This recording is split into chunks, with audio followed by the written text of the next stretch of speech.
चले अब हम बातचीत करेंगे आने वाली आईपीओ पर, यानी कि टेगा इंडस्ट्रीज, जिसका आईपीओ 1 तारीख से खुलने जा रहा है। 1 से 3 के बीच में आईपीओ खुलेगा।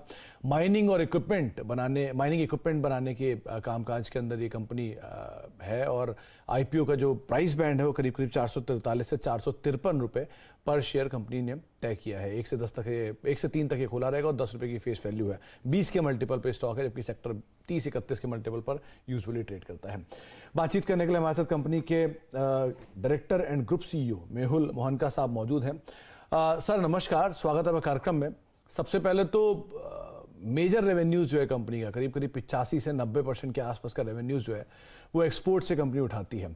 तो पहले तो आप अपने जो क्लाइंट्स हैं एक्सपोर्ट सूची में जो आप शामिल करते हैं उनके बारे में बताएं, और गोइंग फॉरवर्ड कैसे इस ट्रेजेक्ट्री को रखेंगे? क्या इसी रेशियो में हम एक्सपोर्ट्स देखेंगे या डोमेस्टिक फोकस आप बढ़ाएंगे अपना?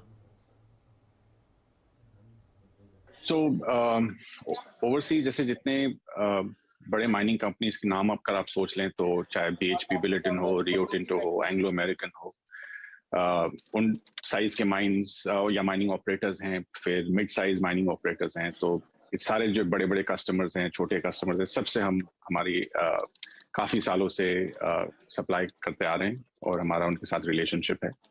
इंडिया में हमारे देश में भी कस्टमर्स हैं, जैसे हिंदुस्तान जिंक, हिंदुस्तान कॉपर हो, यूरेनियम माइनिंग कॉरपोरेशन हो, सेसा, वेदांता ग्रुप, बिरलाज और टाटा स्टील, JSW, जितने स्टील मैन्युफैक्चरिंग प्लांट्स भी हैं, सबके साथ हमारा इंडिया में हम उनको सप्लाई करते हैं। NMDC हो, सेल हो, जितने PSUs हो, प्राइवेट कंपनीज हो, काफ़ी सालों से 40 साल से हम उनके साथ हैं इस देश में।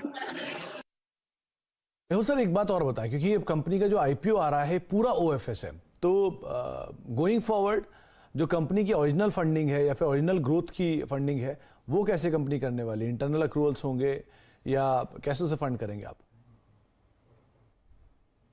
हाँ, हमारे जो प्रमोटर शेयर होल्डर्स हैं वही प्रमोटर शेयर होल्डिंग फैमिली और हमारे जो एक्सटर्नल प्राइवेट इक्विटी इन्वेस्टर हैं, यही दो हिस्से इस OFS में अपने शेयर्स टेंडर कर रहे हैं।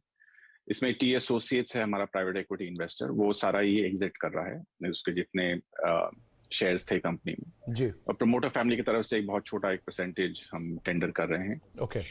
और ये OFS भी इसलिए है क्योंकि कंपनी में हमारे पास कैश ऑलरेडी है बैलेंस शीट पे, प्लस हमारे cash accruals are quite healthy over the past few years. So हमें नहीं लगा कि हमें कंपनी में अभी प्राइमरी के थ्रू कैश की जरूरत है, क्योंकि मैं नहीं समझता कि हमें शेयर होल्डर से पैसा रेज करके बैंक में रखना चाहिए, उसका सही इस्तेमाल होना चाहिए। बेसिकली आप जो इंटरनल अक्रूवल्स हैं उसका इस्तेमाल करके कंपनी अपनी फंडिंग करेगी और OFS का जो इस्तेमाल है वो एग्जिस्टिंग इन्वेस्टर्स को एग्जिट देने के लिए किया जा रहा है। बहुत बहुत शुक्रिया मेहुल सर हमारे साथ मौजूद रहने के लिए। समय का अभाव था इसलिए आपसे ज़्यादा बातचीत नहीं हो पाई, लेकिन बहुत बहुत शुक्रिया अपना समय हमें देने के लिए और हमसे बातचीत करने के लिए।